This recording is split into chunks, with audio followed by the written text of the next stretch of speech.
کہ تو کیا ہے. انہوں نے ہم کو طریقہ بتا، دعاؤں کی قبولیت کا طریقہ بتا. پہلے اس کی تعریف کرو. ہم بھی بیٹھ کے تسبیحات اربع سبحان اللہ والحمدللہ ولا الہ الا اللہ اللہ اکبر بولو. اس کے بعد یا وہابو بولو، یا ستارو بولو. اللہ گناہوں میں پردہ ڈالتا جاتا. لا الہ الا اللہ بولو، پھر بولو بے حق لا الہ الا اللہ. یا رازق ہو، یا جواد ہو، یا حنین ہو، یا ارحم الراحمین، یہ ایک ایک جملہ بولتے جاؤ. اس کے بعد ہاتھوں کو اٹھا کے مولا کا واسطہ دو. پھر دعا مانگو. دیکھو دعا کیسے قبول ہوتی. جو دعائیں رک رہی نا، اس میں غلطی ہماری. مولا نے دعا کر کے بتایا. اتنی مختلف انداز سے استغفار ہے دعائے کمیل میں. دعائے کمیل کا سٹارٹنگ کا پارٹ دیکھ لو. اللہم اغفر لی ذنوب التی تحبس دعا، اللہم اغفر لی ذنوب التی تنزل البلاء، اللہم اغفر لی ذنوب التی تنزل النعم. جو بلائے میرے بیچ میں اس کو دور کر کے معاف کر دے. امام نے صرف معافی مانگی ہے اسے.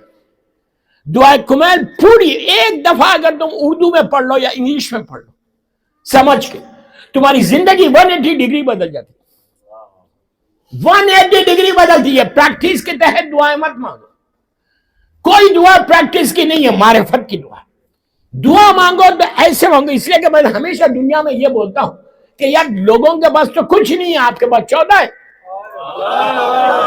نہیں، جامع جانے کی ضرورت ہی نہیں ہے. ارے 14 تو بہت بڑے ہیں. خنبر اور فضہ سے مانگو ملے گا.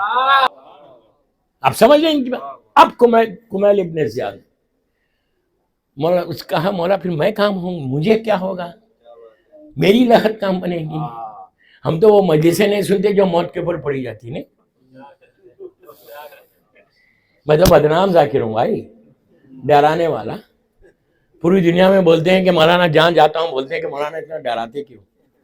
میں کہتا ہوں یار اپنے آپ کو علی والا بھی بولتے ہو، ڈرتے بھی ہو. When you say you love Imam Ali, then ڈر کیا ہے؟ کچھ کرو ہی مت ایسا کہ ڈر لگے. آقا اتنا کریم ہے، گناہوں کے بعد بھی جا کے معافی مانگ لو تو اللہ مولا معاف کر دے. تو وہاں پہ کمیل نے کہا مولا پھر میرا کیا ہوگا. اب سنو، ویری انٹرسٹنگ. میرا کیا ہوگا. مولا نے کمیل کا سا ہاتھ پکڑا. ہاتھ پکڑ کے وہاں لے، پلیز غور سے سنو، وہاں لے کر آئے. نہیں سوری، یہ پوچھنے کے بعد کمیل کا ایک جملہ تھا کہ مولا یہ بتاؤ کہ آپ کا جو بیٹا قائم ہے وہ کب آئے گا. کب پوچھ رہے ہیں؟ 37 ہجری میں.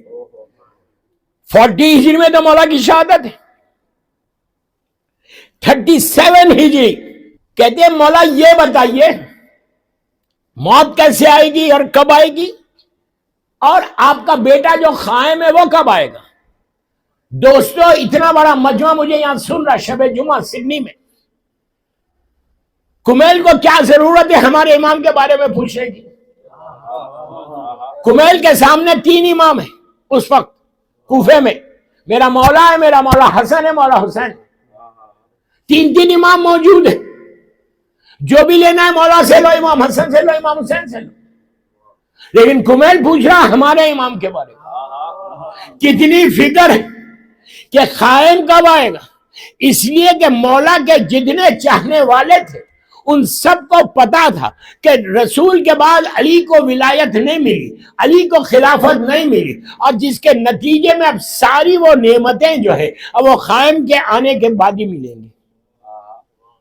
انتظار قائم کا. اس لیے کہ مولا کا خطبہ ہے نہج البلاغہ کا 3 یا 4 بہت چھوٹا سا خطبہ ہے سٹارٹنگ میں ہی، جس میں میرا مولا کہتا، مولا ایڈریس کر رہے مسلمانوں، بہت چھوٹا سا خطبہ سرمن ہے مولا کا. ایڈریس کرے جب مولا کی خلافت لی گئی اس وقت مولا نے مسلمانوں کو ایڈریس کر کے ان خلیفوں کو بتایا کہ کہا کہ سنو، ان کو پتہ نہیں میں کون ہوں، ان کو پتہ نہیں میں کون ہوں. میں کائنات کے لیے خطب ہوں. علی کا جملہ، میں کائنات کے لیے خطب ہوں. خطب کس کو بولتے ہیں؟ خطب اس نیل کو بولتے ہیں، اس کیلے کو بولتے ہیں جو 2 چکی کے پارٹ کے بیچ میں رہتا. اگر وہ کیلا ہٹ جائے تو چکی نہیں چلتی. مولا نے یہی کہا کہ میرا وجود پوری کائنات کے لیے خطب ہوں، اگر میرا وجود ہٹ جائے تو کائنات درم بھرم ہو جائے. جیسے اس وقت مولا تھے، آج زمانے کا امام. دیکھیے آپ کو فکر دیکھو اس دور کے شیعہ کی، کہ اگر نعمتوں کو، رحمتوں کو، برکتوں کو لینا تو اسی وقت آئیں گی جب قائم آئیں گے. آج کے شیعہ کو فکر نہیں.